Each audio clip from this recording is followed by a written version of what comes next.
வாழ்வதற்கு தேவையான ஒன்று. அது எது என்று சொல்லுங்கள் பார்ப்போம். அக்கா, எனக்கு தெரியும், பணம் தானே? இல்லை, நான் சொல்கிறேன், கல்விதானே. இருங்கள் இருங்கள், நானே சொல்கிறேன்.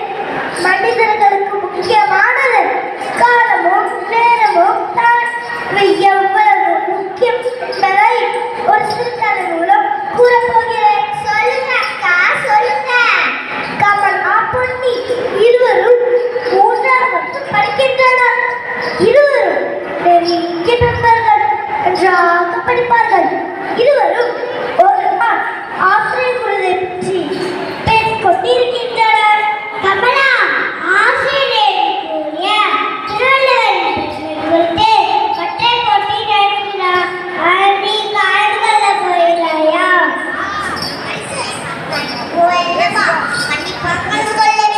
கமலா, வைத்துக்கொள். வரும் திங்கட்கிழமை காலை 10 மணிக்குள் கட்டுரையை ஆசிரியர் ஒப்படைக்க வேண்டும். சரி போட்டி, திங்கட்கிழமைதான், இன்னும் ஒரு வாரம் பார்த்துக் கொள்ளலாம்.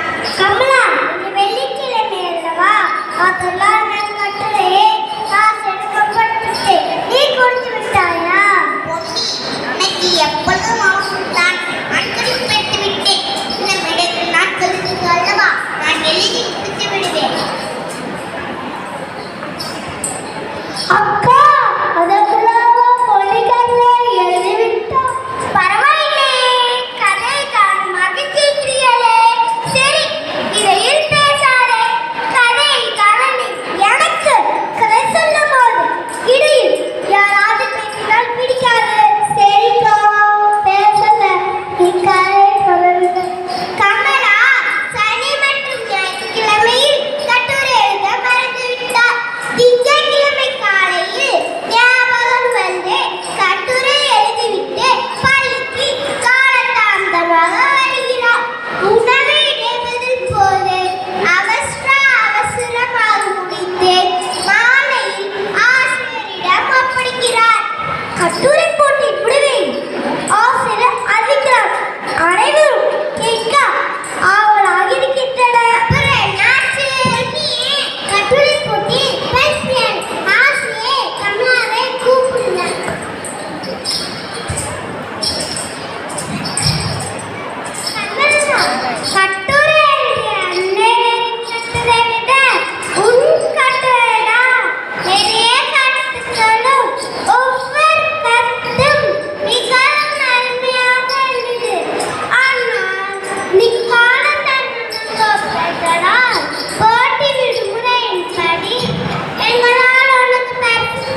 It was